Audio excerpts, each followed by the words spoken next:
Jina langu ni Kamishna Msaidizi wa Hifadhi Frederick Mufulu, mkuu wa hifadhi ya Ibanda Kerwa, lakini pia ni msimamizi wa mradi wa kukabiliana na wanyama waharibifu katika eneo la Kerwa na Kitengule.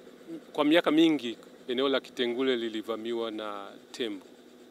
Tembo hawa walitoka hifadhi ya Burigi Chato wakihama kuelekea hifadhi za Rumanyika Karagwe na Ibanda Kerwa.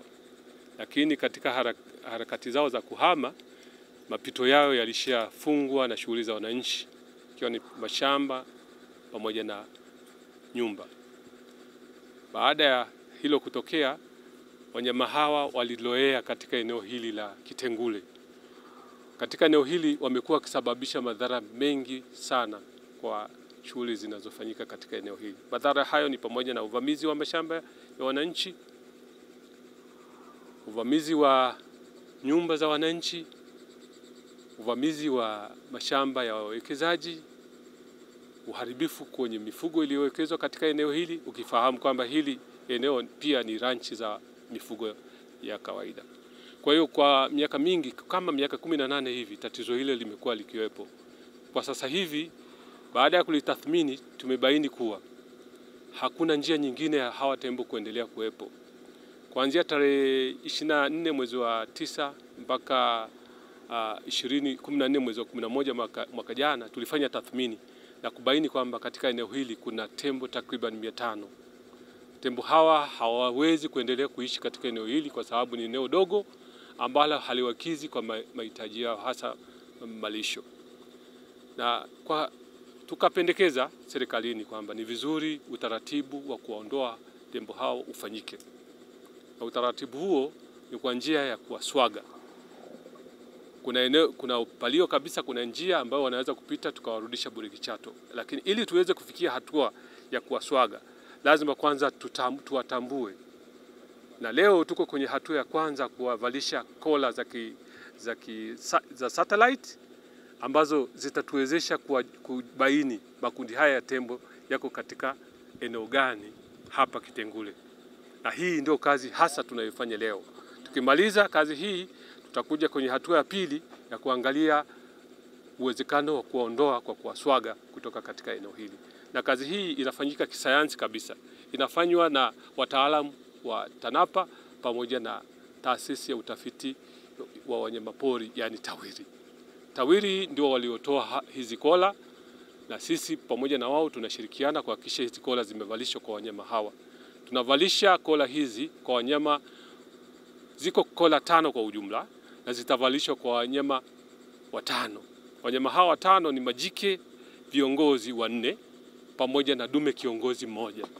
Ili kuhakikisha kwamba tunapata fursa ya kuwafuatilia wanyama hawa kabla hatua hiyo ya kuondoa hajafika.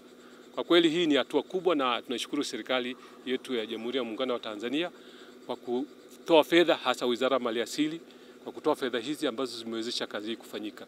Ni kazi yenye gharama kubwa, kama mnavyoona tunatumia chopa, ni gharama kubwa, lakini ni kazi ambayo mpaka sasa imefanyika kwa ufanisi mkubwa sana. Tunategemea kuondosha tembo ngapi? Tembo wote 500 ambao tumebaini wako hapa, hawataki kubaki hata tembo moja. Hili si eneo la hifadhi. Hili ni eneo la ranch na wananchi. Hakuna eneo ambalo tembo hawa wanaweza kubaki na kuendelea kulitumia. Kwa hiyo dhamira ni kuondoa tembo wote kutoka katika eneo hili. Bahati nzuri eneo hili, hawa tembo ambao tunashughulika nao leo wanasababisha madhara kwa wilaya ya Karagwe, wilaya ya Kerwa, wilaya ya Misenyi na wilaya ya Bukoba vijijini. Kwa hiyo kimsingi zoezi hili ni la lenga kutatua changamoto katika wilaya zote hizi.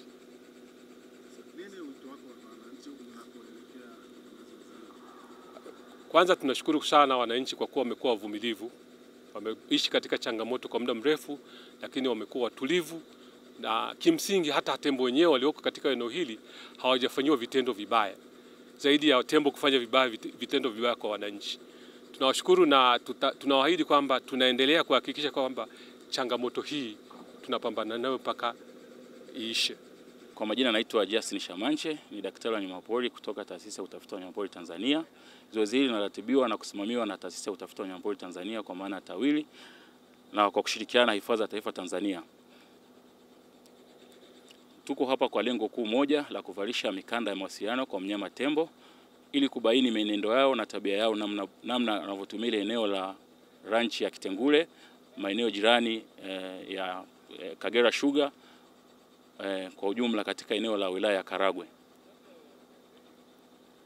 Zoezi hili linaendeleaje mpaka sasa? Zoezi hili mpaka sasa inaendelea vizuri sana. Mpaka sasa tumeshavalisha mikanda 3 kwa maana tayari fanya utafiti mdogo wa kubaini makundi yaliyoko maeneo haya, na tutavalisha jumla ya mikanda 5 kwa wale viongozi peke yao tu ambao watatusaidia sisi kujua namna bora wanavyotumia eneo hili kwa maana ya tabia zao na mienendo yao, kwa namna wanavyo-move kutoka pointi moja kwenda pointi nyingine.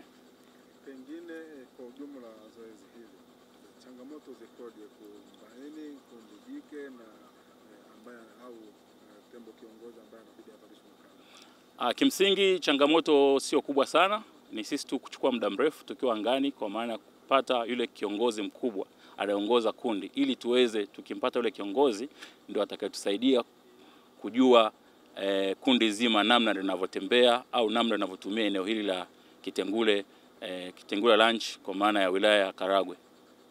Zoezi hili limeanza lini na litamalizika lini? Zoezi hili limeanza jana na tunatarajia limalizike kesho kwa kuvalisha mikanda 5 kwa wale viongozi peke yao. Na baada ya kuvalisha hiyo mikanda 5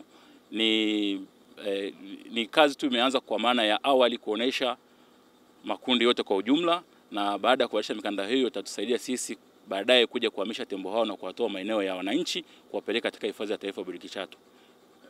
Mtazamaji au msikilizaji ajue mnamkamataje tembo mpaka mnakwenda kumfunga mkanda? Tembo huyu tunamkamata kwa kutumia madawa pamoja na helikopta, lakini kitu kinachomwangusha tembo ni dawa ambazo zinatumika kwa ajili ya kumlegeza misuli na hatimaye kuanguka chini, na baada ya hapo ndio timu yote sasa inaalikwa kwa ajili ya kufunga mikanda hii ya mawasiliano.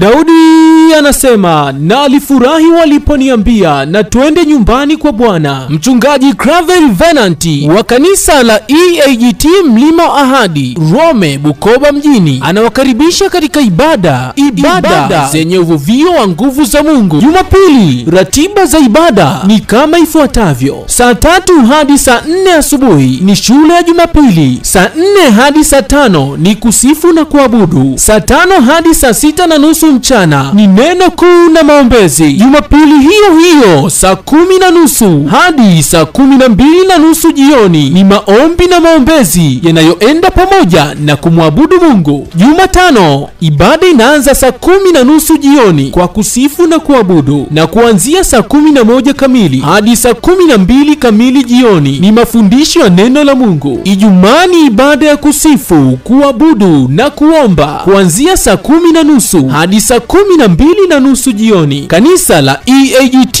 Mlima wa Ahadi linapatikana Rome Society Mafumbo, kata ya Kashai, manispaa ya Bukoba, mkoa wa Kagera. Kwa mawasiliano zaidi piga simu nambari 0754665478. Usipange kukosa ibadani, njoo na mwenzako. Watu wote mnakaribishwa.